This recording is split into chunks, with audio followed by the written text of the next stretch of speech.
नमस्कार. सान्वी आणि आई या व्लॉगमध्ये तुम्हा सर्वांचं पुन्हा एकदा खूप खूप खूप मनापासून स्वागत. मंडळी, सान्वी आणि आई या व्लॉगमधून तुम्हाला दरवेळी वेगवेगळ्या गोष्टी पाहायला, अनुभवायला मिळतच असतात. तर मंडळी, आजच्या या व्हिडिओमध्ये आपण नवीन काय पाहणार आहोत ते बघूया. मंडळी, आजच्या या व्हिडिओमध्ये आपण माहिती घेणार आहोत अमेरिकेतल्या लाइटनिंग फेस्टिव्हलची.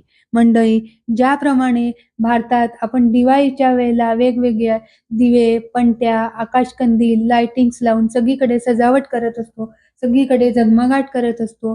त्याचप्रमाणे अमेरिकेत ख्रिसमसच्या वेळेला सगळीकडे लाइटिंग आणि वेगवेगळ्या कलरफुल लाईट्स, बल्ब्स आणि वेगवेगळ्या प्रकारचे स्काय लॅम्प्स वगैरे लावून सजावट केली जाते. तर मंडळी, आजच्या या व्हिडिओमधून आपण वेगवेगळ्या प्रकारचे ख्रिसमस डेकोरेशन्स पाहणार आहोत आणि the viral house in Dallas हे देखील आपण पाहणार आहोत. तर मंडळी, चला तर आता बघूया. तुम्हाला या ठिकाणी दिसतच असेल, सगळीकडे वेगवेगळ्या प्रकारचे कलरफुल लाईट्स, वेगवेगळ्या प्रकारची लाइटिंग वापरून सुंदर अशी अप्रतिम सजावट केलेली आहे. मंडळी, तुम्ही बघू शकत असाल घरावर सगळीकडे सुंदर लाईट्स लावली, शिवाय झाडांवर, झाडाच्या फांद्यांवर छोटी झाडं, झुडपं या ठिकाणी देखील तुम्हाला अतिशय सुंदर लाईट दिसत असेल. काही ठिकाणी व्हाईट, ब्ल्यू, रेड अशा पद्धतीनं लाईट वापरून सगळीकडे सजवलेले तुम्हाला दिसत असेल.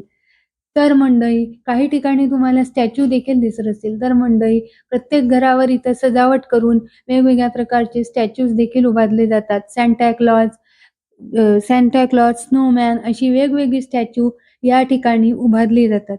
तर मंडळी, अमेरिकेच्या इतिहासानुसार थॉमस अल्वा एडिसन ज्यांनी विजेच्या बल्बचा शोध लावला, त्यांचे पार्टनर एडवर्ड ए. जॉन्सन यांनी 1882 मध्ये लाल, पांढरे आणि निळे बल्ब वापरून विजेच्या ख्रिसमस दिव्यांची पहिली माळ तयार केली.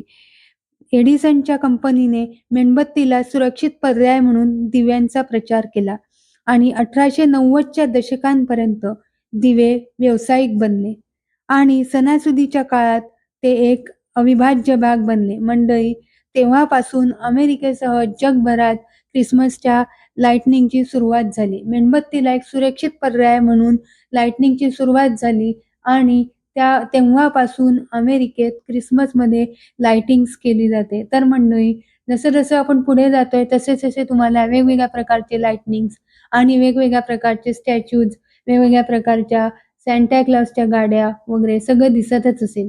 तर मंडळी, तुम्ही बघू शकता किती सुंदर पद्धतीनं या ठिकाणी ही घरं सजवलेली दिसताय. कलरफुल लाइटनिंग्स इथे वापरलेली आहे आणि हे बघा, हे अतिशय सुंदर घर. या ठिकाणी 3D लाईट्स लावलेले आहेत. तर मंडळी, इथून आपण पुढे अशी बरीच घरं पाहणार आहोत आणि मंडळी, चला तर आता आपण पोहोचलेलो आहोत. जसे की मी तुम्हाला आधी सांगितले होते ते most awaited the viral house in Dallas. याला व्हायरल हाऊस असे का म्हणतात हे तुम्हाला या व्हिडिओमध्ये कळेलच. हे बघा, इथपासून याच्या लाइटनिंगची सुरुवात होते आणि इथून पुढे तुम्ही पाहू शकतच असाल अतिशय सुंदर पद्धतीने इथे लाइटिंग सजवलेली आहे. प्रत्येक झाडावर, झाडाच्या प्रत्येक फांदीवर अतिशय सुंदर पद्धतीनं लाईट्स लावलेले आहे. काही ठिकाणी रेड, व्हाईट, ब्लू, ग्रीन असे वेगवेगळ्या प्रकारचे लाईट्स लावलेले आहेत. तसेच तुम्ही स्टॅच्यू बघू शकतात. इथं स्नोमॅन, सांता क्लॉज आणि इतर बरेच कँडीज, गाड्या अशा बऱ्याच गोष्टी इथं उभारलेल्या आहेत. तसेच वर तुम्ही बघू शकता, तुम्हाला एक छोटंसं सीसॉ देखील दिसेल. सीसॉवर बसलेले 2 स्टॅच्यू तुम्ही बघू शकतात आणि घरावर बघू शकतात. घरावर अतिशय सुंदर पद्धतीनं लाईटने सजवलेलं आहे. सगळीकडे लाइटिंगचा नुसता झगमगाट केलेला आहे आणि या ठिकाणी हे घर बघायला इथं भरपूर जणांची गर्दी होते आणि भरपूर अशी गर्दी झाल्यामुळे कदाचित या घराला व्हायरल हाऊस असे म्हणत असावे. तर मंडळी, तुम्ही पाहिलंच असेल हे घर कितीशे सुंदर पद्धतीनं सजवलेलं आहे. तर मंडळी, अशी होती ख्रिसमसची ही लाइटनिंगची सफर. तर मंडळी, कशी वाटला हा व्हिडिओ तुम्हाला? तुम्हाला आठवणी आवर्जून कमेंट बॉक्समध्ये नक्की कळवा.